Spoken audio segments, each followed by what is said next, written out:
Quiero leerles aquí en San Mateo capítulo 9, versos 35 y 36.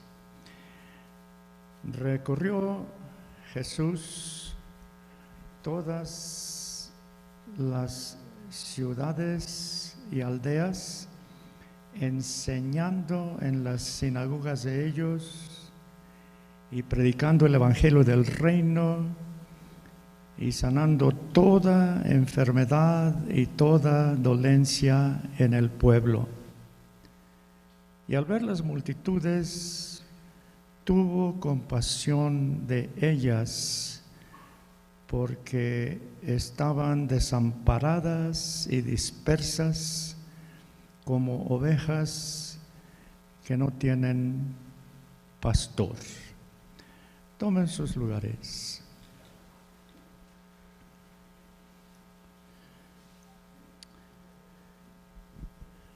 Aquí, hermanos, está una de las grandes características del ministerio de Jesús. Tuvo compasión. El evangelista nos dice que Jesús enseñaba, predicaba en las ciudades, en las aldeas, pero vio a las multitudes, a los enfermos los sanó. Sin embargo, las vio desamparadas y dispersas, como ovejas que no tienen pastor. Esa es una de las grandes características del Dios del Antiguo Testamento. El Salmo 23 así dice: Jehová es mi pastor. Muchos siglos antes de que el pastor se hiciera presente en las aldeas, en las ciudades, el salmista declaraba: Jehová es mi pastor. Y fíjense que a menos que sepamos con qué intención Dios se acerca al hombre, el beneficio el hombre no podrá fijar su propia intención al recibir el beneficio de lo que por él Cristo ha hecho. Y pues aquí es la pregunta que hacíamos al principio: ¿a qué vino? ¿Con qué intenciones se acerca Dios? Se viste de humanidad, se acerca al hombre. Fíjense ustedes que esto es una cuestión de análisis. El hombre puede decir: bueno, te doy gracias porque llegaste, te doy gracias porque viniste. Pero eso es, fíjese bien una cosa, es posible que haya una gratitud en extremo sensiblera, es decir, emocional, una gratitud simplemente sentimental y sin un entendimiento cabal del por qué. Yo estoy agradecido por lo que Él hizo y por lo que Él me dio y la forma en que Él se fijó en mí. Pero no es en realidad una cuestión emocional, porque fíjese usted una cosa, puede esto simplemente presentar el cuadro de un hombre que hace o que se presenta a Cristo y con la misma emoción que se experimenta cuando se da honra a un héroe de la patria. Se da honra a alguien que es admirado, pero y también puede que veamos en él pues sencillamente a la víctima oprimida de una tiranía político-religiosa. Es decir, todo esto cuando la emoción, el simple agradecimiento es aquí emocional, y aparte de eso puede que lo veamos como un simple agitador de masas, estimulando los sentimientos nacionalistas de sus contemporáneos. Entonces, ¿a qué vino Cristo? ¿Por qué vino? Escuche, hermano, verlo así como está presentado aquí, verlo así, hermanos, no es verlo. Entenderlo así no es entenderlo. Y por una razón sencilla.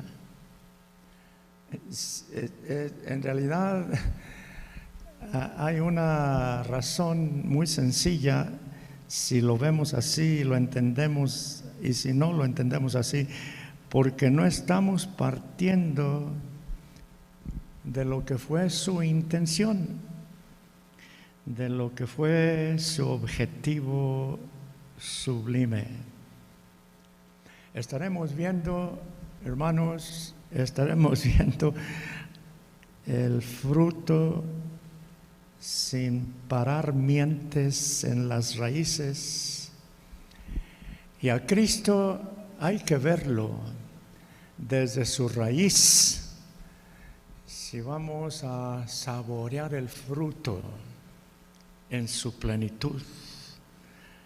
Otra vez, estamos aquí analizando la pregunta: ¿a qué vino Jesús de Nazaret? Fíjese que,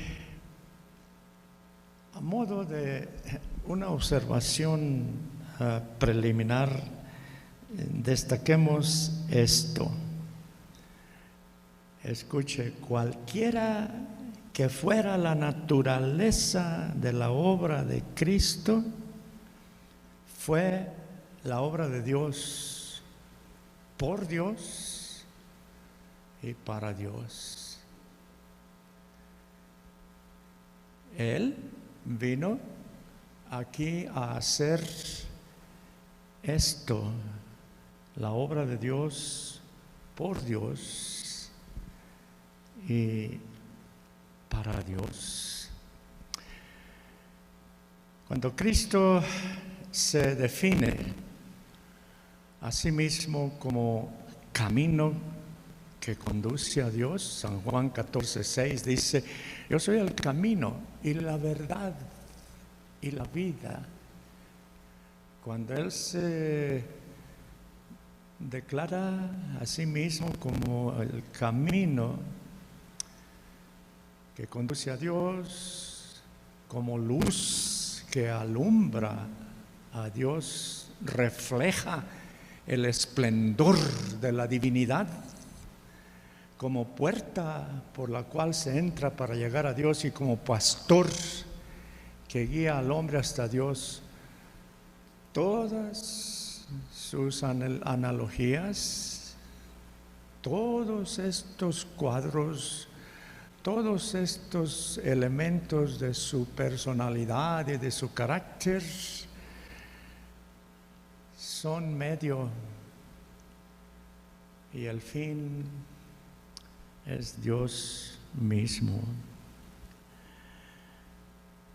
Yo pienso que esta reflexión es de mucha importancia en este domingo de resurrección.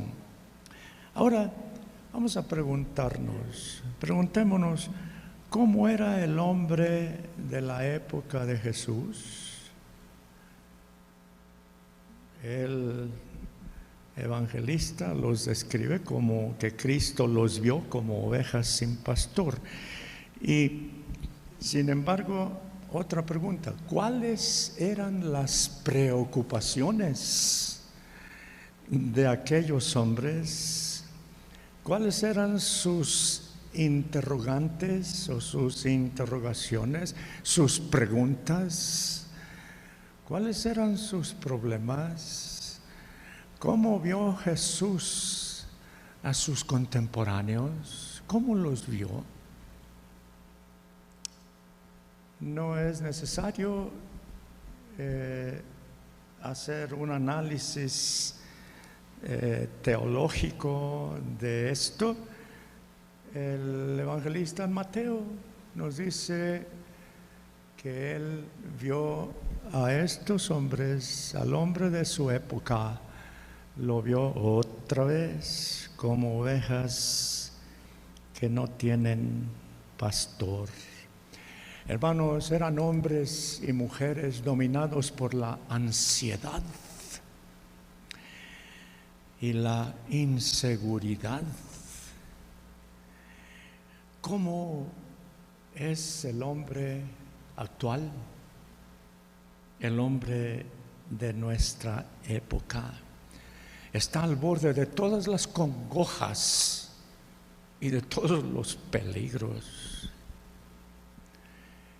En la época de Jesús no habitaba en ellos, no solo habitaba en ellos el pecado de la raza, sino una perenne inseguridad.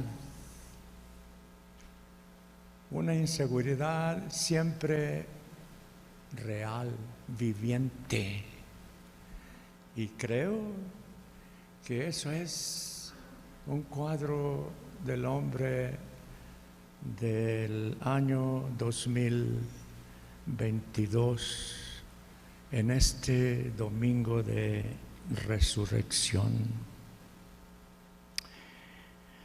Es así, como si nunca fueron plantados, como si nunca fueron sembrados, como si nunca su tronco hubiera tenido raíz en la tierra. Una descripción así, hermanos, es lo que Cristo, el Todopoderoso, el Príncipe de paz, observó en los hombres y mujeres de su tiempo. En realidad, por fuera los esclavizaba Roma. La Palestina de aquel tiempo, donde nació Jesús, el territorio, estaba bajo el mando de la Roma imperial. Y era, hermanos, un dominio esclavizante, pero por dentro eran esclavos de ellos mismos. Qué triste. ¿Cuál es la esclavitud más esclavizante? ¿Cuál es? Es la esclavitud del yo, la esclavitud del ser mismo.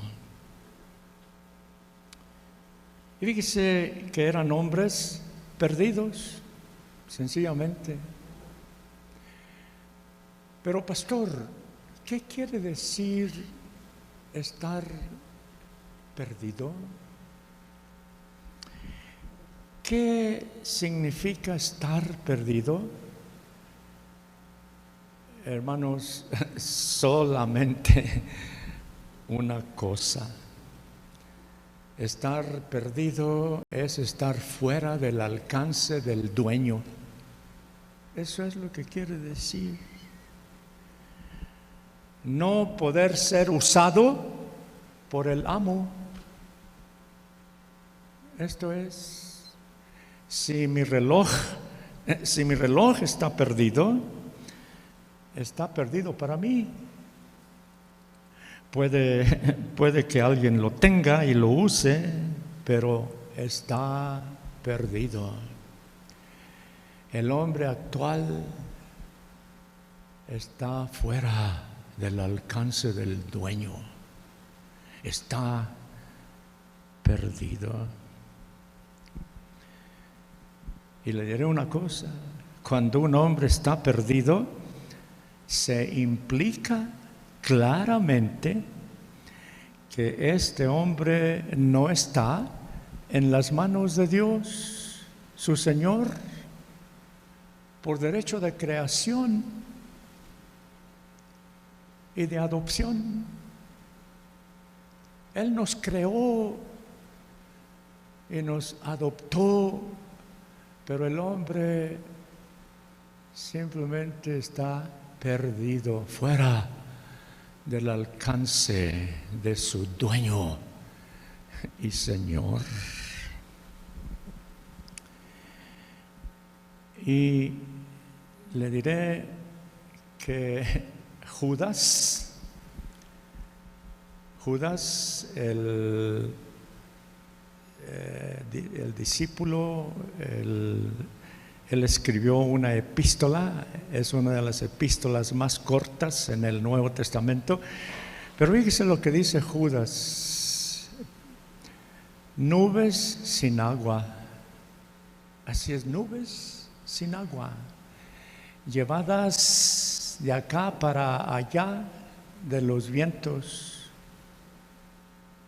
árboles marchitos como en otoño, sin fruto, 2 veces muertos y desarraigados, estrellas erráticas a las cuales es reservada eternamente la oscuridad de las tinieblas.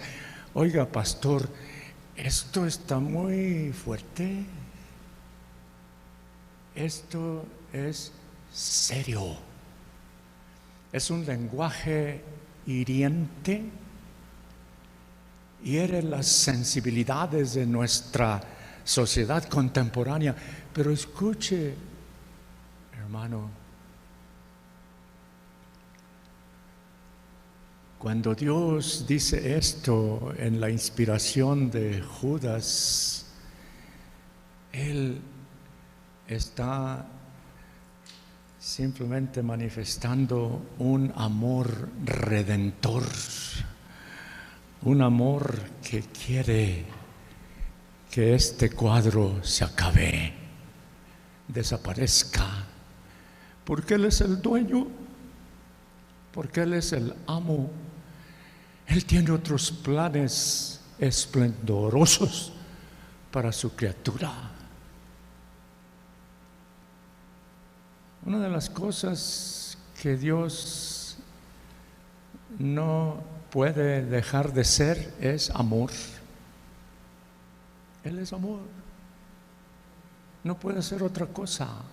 No puede ser otra cosa. Aquí vamos viendo unas vidas, unos personajes o unos contemporáneos de Cristo que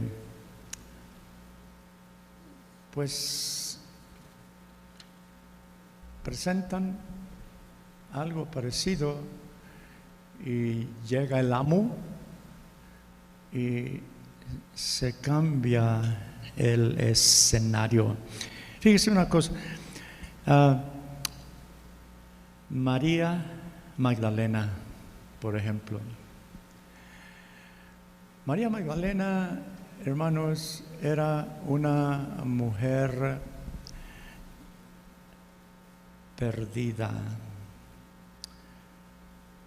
Buscaba desde lo profundo de su corrupción algo o alguien que la redimiera. María Magdalena no está perdida del todo, porque ella tiene el deseo de encontrar redención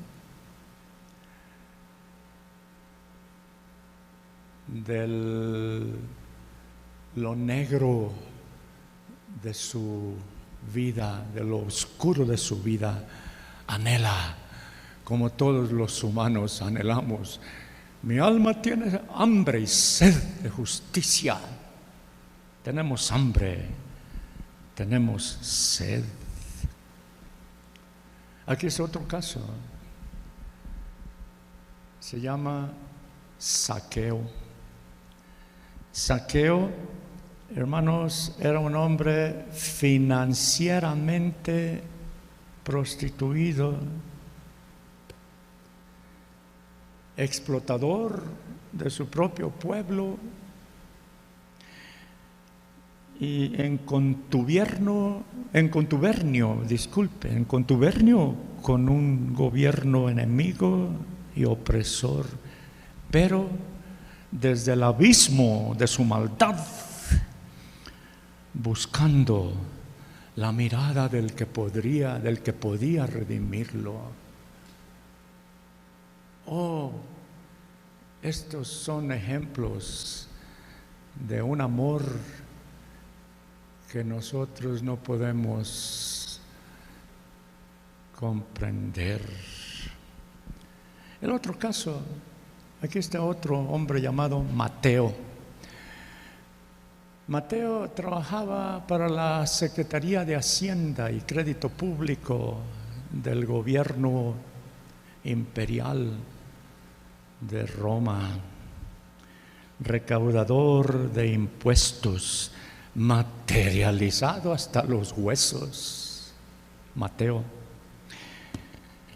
pero con un segmento de la vida, de su vida, donde todavía aleteaban inquietudes sublimes. Tenga usted en cuenta, hermano o amigo que nos escucha, que cada ser humano que cruza su sendero o que pasa junto a usted es un cuadro de anhelos increíbles. Así era Mateo, oficial del gobierno, pero al oír la voz de su Señor lo deja todo y sigue a Cristo. Qué interesante. Mateo está en el escritorio de la recaudación de rentas o de impuestos. Acaba de hacer el último recibo, lo firma y ya que lo firma voltea hacia arriba. El siguiente, el que sigue, hermanos, el que sigue es nada menos que el omnipotente, es nada menos que el todopoderoso.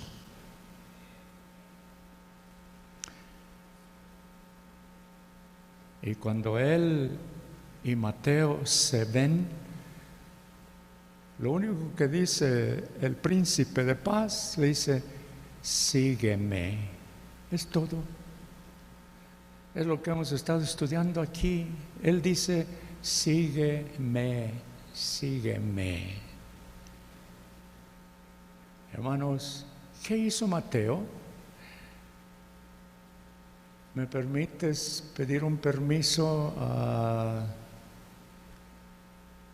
la Secretaría de Hacienda? Oh, no. Mateo, hermanos, al oír la voz del Señor, lo deja todo y sigue a Cristo. Es hallado por el dueño de su alma.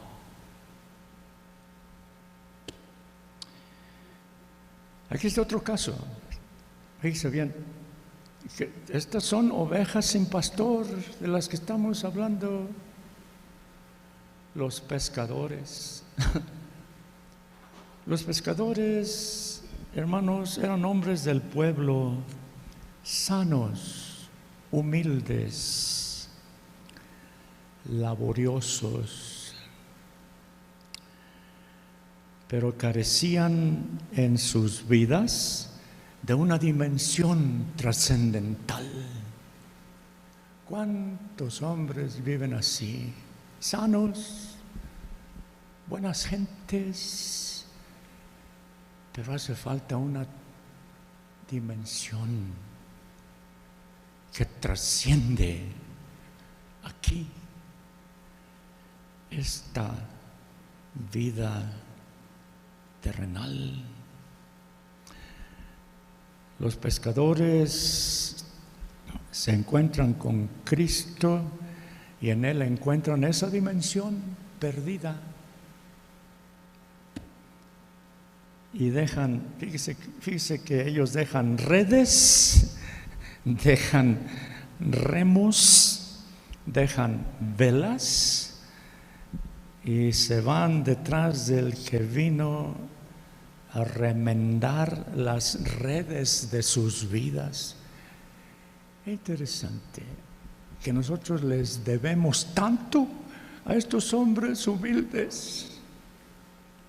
De allí salieron los más grandes enseñadores de las doctrinas que usted y yo abrazamos. Hombres con la piel tostada por el sol,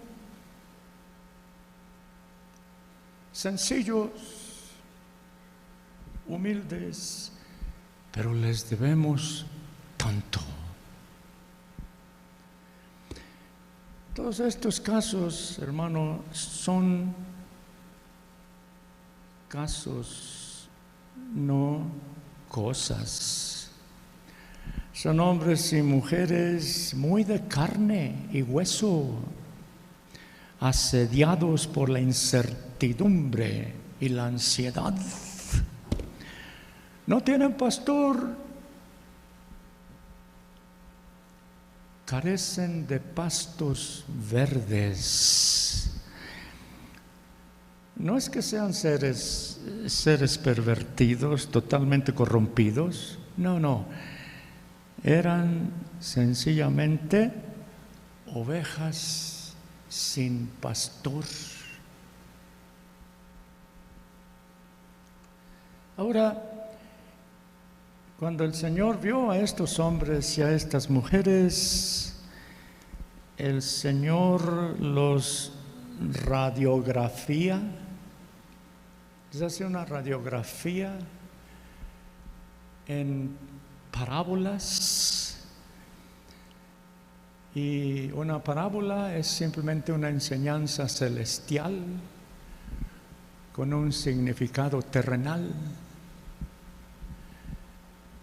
Y fíjese que el Señor les enseñó la primera parábola. La primera parábola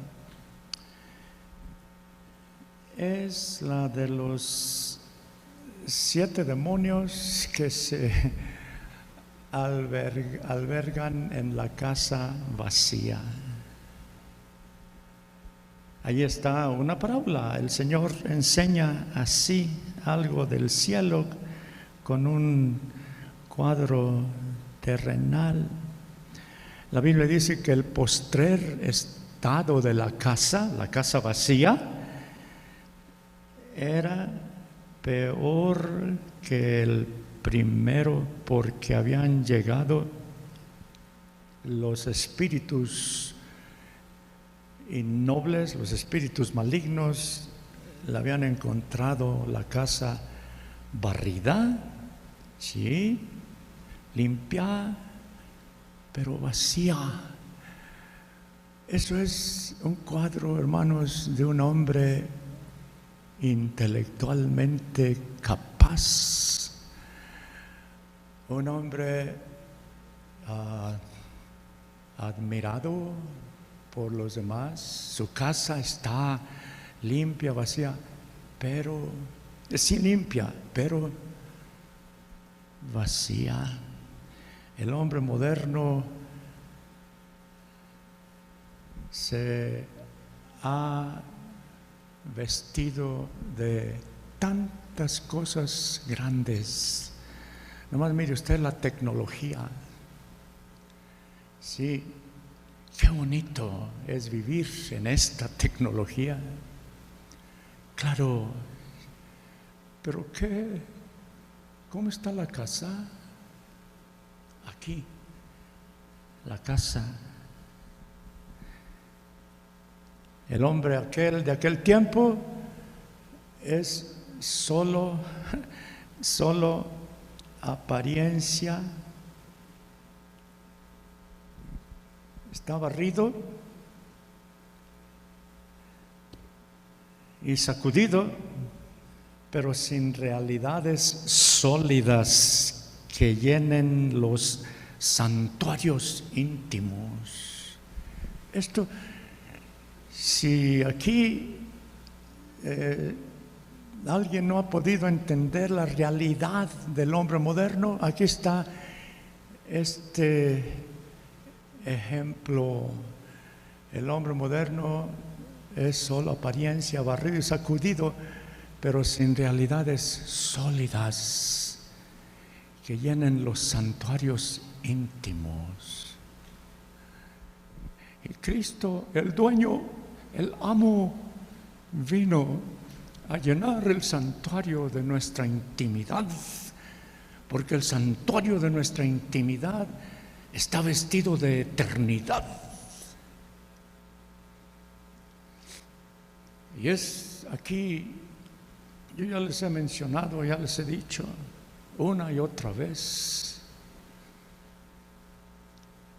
lo que nuestro paisano Amado Nervo dijo: el alma es una taza que solo se llena con eternidad, solo con eternidad. El santuario íntimo grita por la eternidad.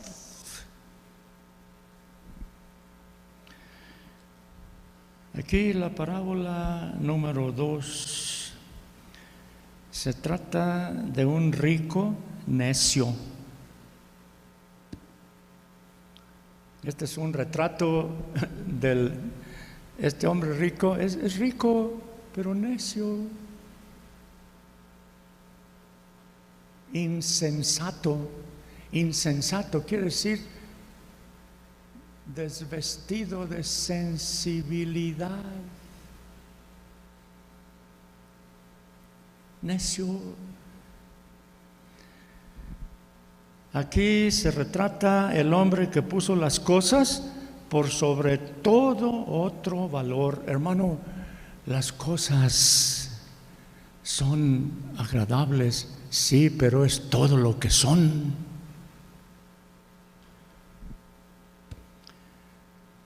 Este hombre rico y necio igualó el alma con los bienes. No supo definir la vida verdadera y acumuló bienes y cosas mientras iba perdiendo el alma y la vida. Era rico, pero pobre. Rico, pero pobre. Oveja sin pastor, santuario íntimo, carente, de eternidad, fuera del alcance del dueño.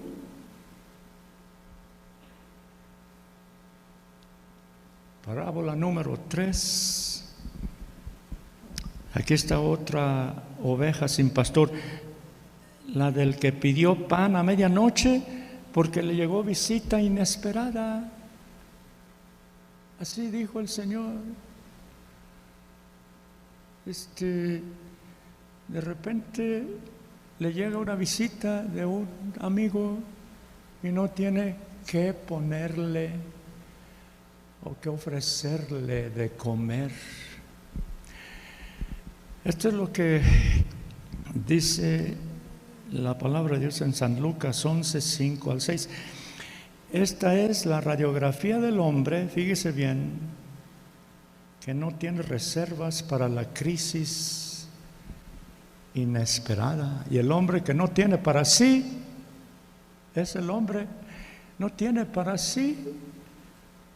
Y como no se puede dar lo que no se tiene, su quiebra se declara en un momento crucial.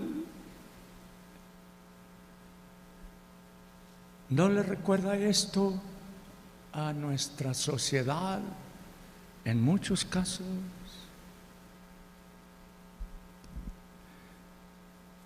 Vivimos rodeados de tanto y vacíos de tanto más.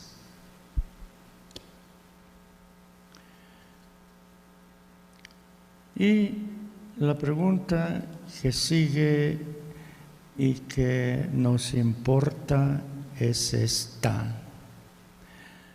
Bueno, ya dijimos, ¿qué hizo Cristo? ¿Cómo lo vio? ¿Cómo vio estos cuadros de vidas sin dueño o fuera del alcance del dueño? ¿Cómo los vio? Ovejas sin pastor. Eso es lo que él sintió. ¿Cómo reaccionó el Señor viendo a estas ovejas con la tragedia de una ansiedad crónica? ¿Cómo reaccionó? La Biblia dice, tuvo compasión, nada más, nada menos compasión. Hermano y amigo, todo lo que el Nazareno, el Hijo de Dios, hizo por sus contemporáneos, lo hizo de su compasión, de su misericordia. Oh, sí. Todo lo que Cristo hizo fue producto de su misericordia, producto de su compasión. Las grandes cosas que brinda al hombre, fíjese bien, las grandes cosas que brinda al hombre, libertad, esperanza, vida, amor, fe, integridad, solidez en los pasos. Todo esto son el resultado de su compasión por el hombre.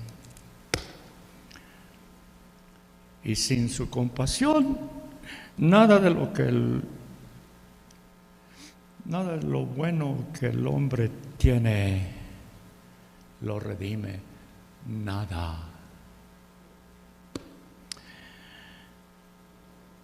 Hermano amado, fíjese bien, las realidades que enaltecen la vida y la pueblan de valor no son hechas por el hombre, son dádiva divina.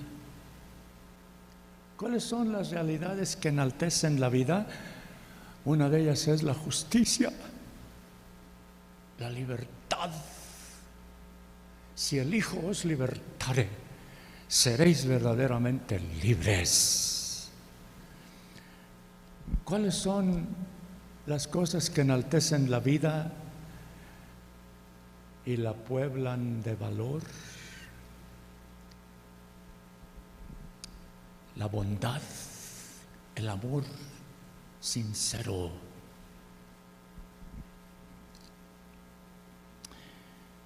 Y estas dádivas son simplemente presentadas, regaladas al hombre por el dueño del hombre. Como si no pudiera evitarlo, el Señor Jesús tuvo compasión y ternura por sus criaturas. Ok, aquí vamos viendo una cosa también muy importante en este cuadro final de esta meditación. Quiero que usted se dé cuenta que cuando Cristo vio a las ovejas como ovejas que no tienen pastor, ¿qué es lo que le dijo Cristo a sus contemporáneos como ovejas sin pastor? ¿Con qué mensaje regaló sus oídos y trató de devolverles su paz, su shalom? ¿Qué es lo que les dijo? Hermanos, ¿saben lo que les dijo? Emmanuel. Eso es lo que les dijo, que declarado quiere decir Dios con nosotros. A este hombre excéntrico y en deterioro, el Señor le dijo, Emmanuel, Dios con nosotros. Oh, así se llamaba el bebé de Belén de Judea, Emmanuel, en los brazos de María. Emmanuel, Dios con nosotros. ¿Y por qué le dijo esto? Primeramente, ¿sabe por qué? Porque era cierto, porque Dios estaba con ellos. El dueño había llegado y había reclamado su propiedad, y más aún, Dios estaba entre ellos y en ellos y por ellos. Esto es lo que les dijo en primer lugar. Y en segundo lugar, porque este mensaje era la única cura posible para sus ansiedades y temores. Oh, hermanos amados, vivimos en un mundo donde estamos llenos de calmantes y de cápsulas para el nerviosismo. Un toque de su amor, una llegada del toque del dueño hará que estas cosas no sean necesarias. Y se tendrá la seguridad que Cristo dijo, nadie las arrebatará de mi mano. Oh, aleluya. ¿Qué más sedativo quiere usted? Viviendo bajo la sombra del Altísimo y viviendo bajo la sombra de sus alas. ¿Qué otro calmante quiere el alma humana? Sí. Emmanuel, hermanos amados, Emmanuel quería decir que en efecto Jehová es mi pastor y nada me faltará. Ahora ya no soy oveja sin pastor, Él es mi pastor. ese pronombre posesivo, mi, es algo personal, íntimo, individual. Y es allí donde llega Dios al ser humano en lo individual. Dios no es el visitante que se alegra con los demás. Él lo quiere a usted, nada más usted y Él.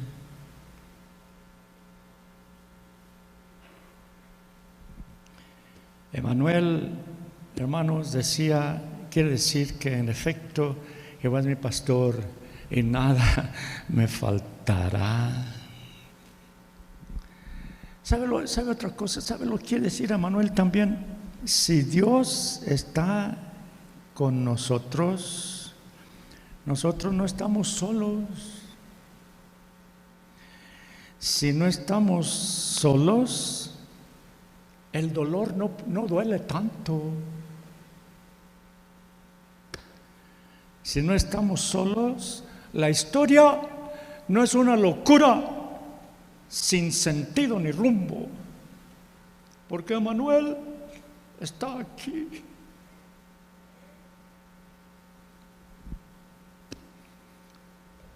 Así es.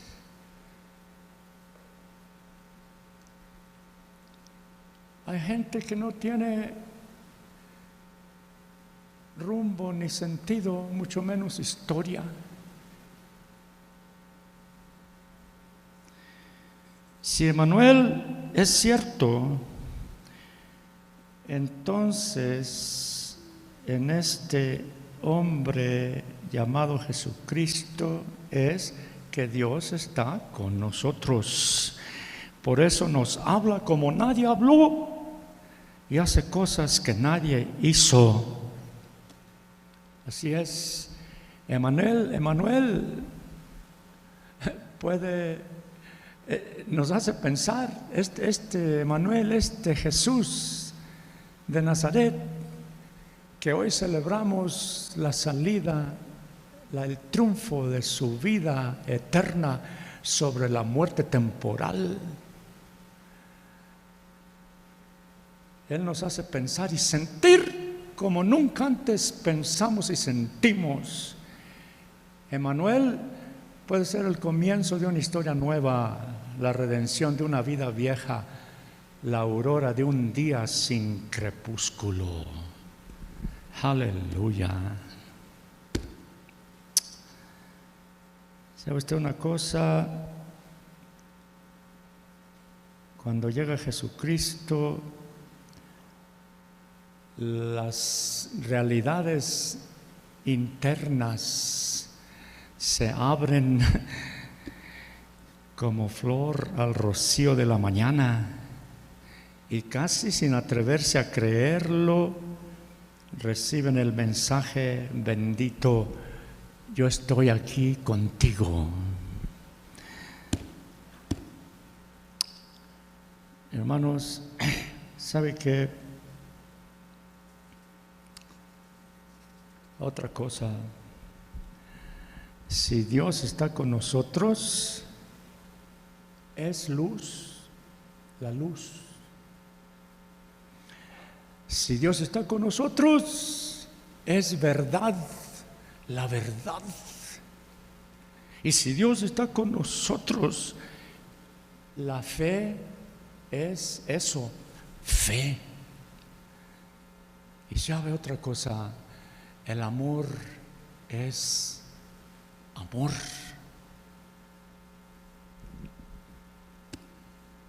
La vida es vida si Emanuel está con nosotros. Aleluya. Yo siento aquí ahorita que todos le demos gracias a Dios. ¿Por qué no decimos un gloria a Dios? ¿Qué les parece? Gloria a Dios. Otra vez, gloria a Dios. Aleluya. Oh, aleluya. Sí. Por eso, fíjese usted que era necesario darles a estas ovejas un significado de palabras viejas, darles un significado nuevo. ¿Y qué es lo que hizo entonces? El Señor empezó a hacer tres cosas. Rodeaba a Jesús enseñando, predicando, sanando. Digamos esto en otra forma. Escuche, hay tres clases de milagros que son, en nuestra opinión, índice de la intención del ministerio de Cristo. Primero, el milagro de curar los sordos. Segundo, la curación de los ciegos. Tercero, la curación de los paralíticos. Qué interesante, a los sordos los cura para que oigan su palabra. Sí, la palabra hablada. A los ciegos para que vean la palabra encarnada. Aquí estoy, el verbo se hizo carne, véanme, y el que me ve a mí ve al Padre. Pero necesito que abran los ojos para que me vean. La curación de los ciegos es lo que significa. Y a los paralíticos que ven y que oyen para que obedezcan. A mí me parece muy grande, hermanos, la resurrección de Lázaro en el capítulo 11 del Evangelio San Juan. Por muerto, Lázaro es ciego, sordo y paralítico. Al curarlo, Cristo hace los tres milagros en un solo hombre y lo capacita para oír, ver y obedecer. Y es algo más, hermanos amados, en la resurrección de Lázaro también es la resurrección de Marta y de María, sus hermanas, en el capítulo 11 de San Juan. Ellas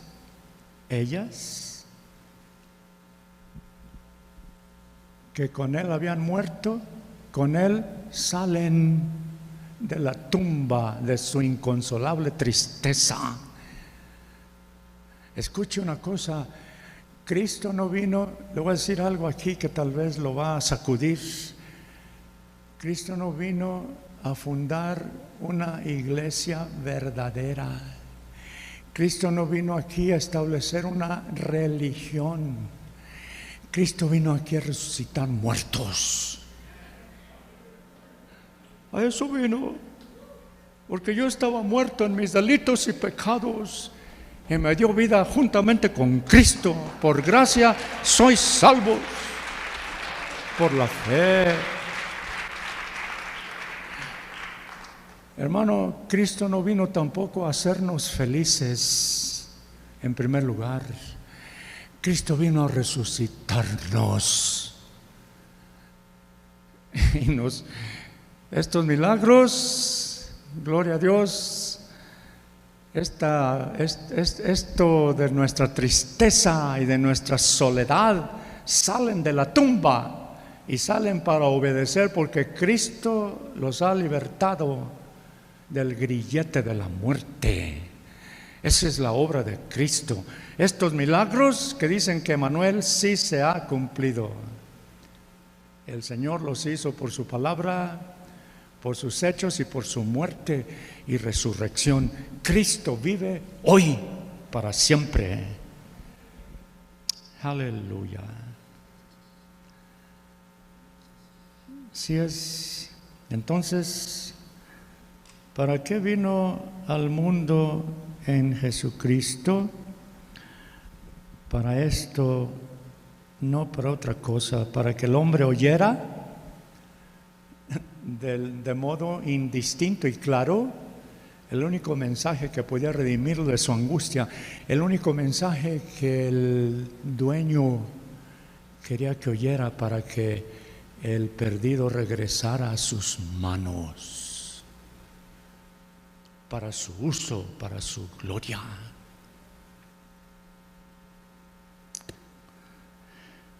Así es, lo hizo también, gloria al Señor, para que el hombre perdido y desarticulado fuera encontrado y rearmado con la estructura vital que Cristo le brinda.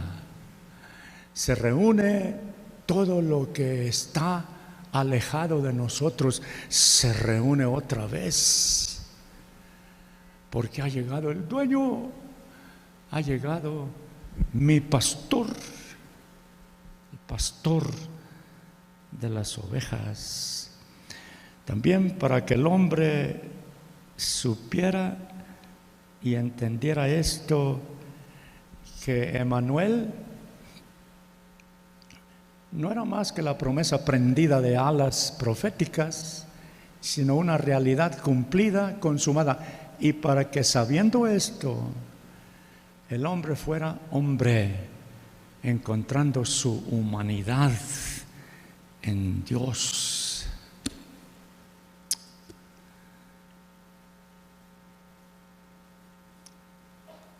Y quiero que se ponga de pie, por favor.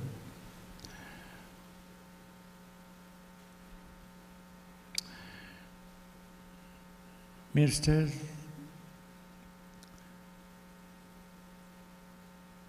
el dueño vino a reclamarnos. ¿Sabe por qué?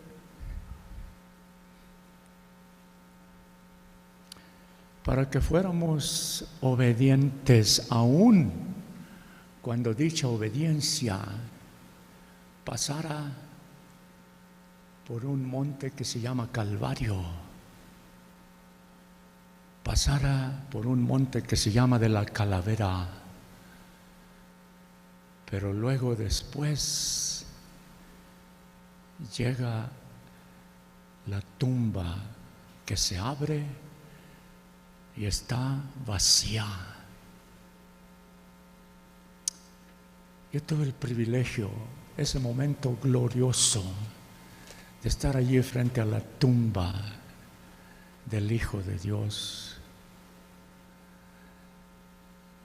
Nos permitieron llegar a la puerta de la tumba y dar un paso hacia adentro para corroborar que estaba precisamente vacía.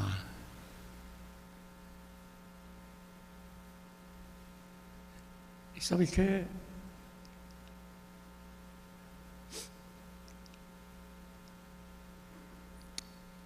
En último lugar, ahí el Señor nos dice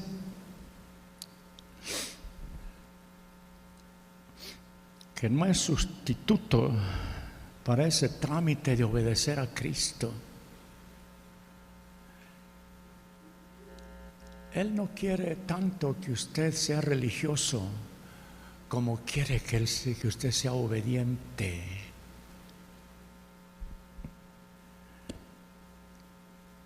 Que una componenda no puede ser solución.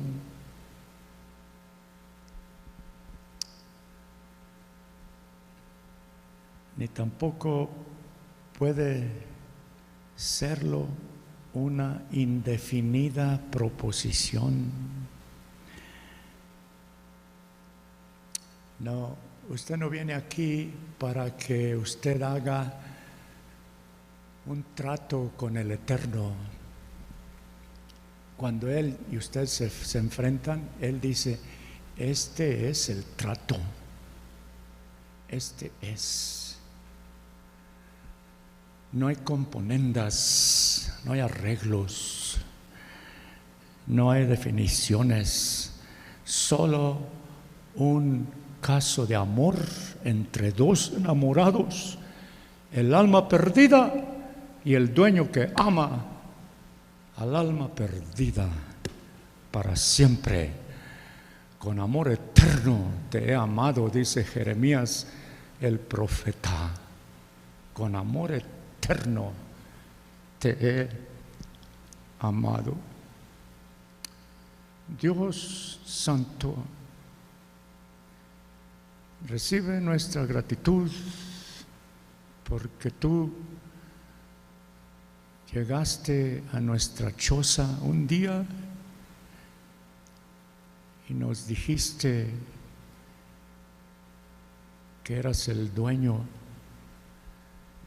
de nuestra vida perdida. Gracias, Señor, por hallarnos. Y gracias, Señor, porque nos buscaste y nos hallaste.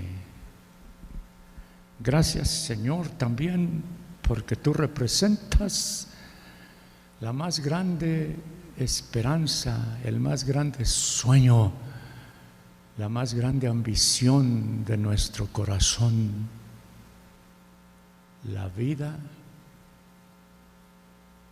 en tu compañía, junto a ti.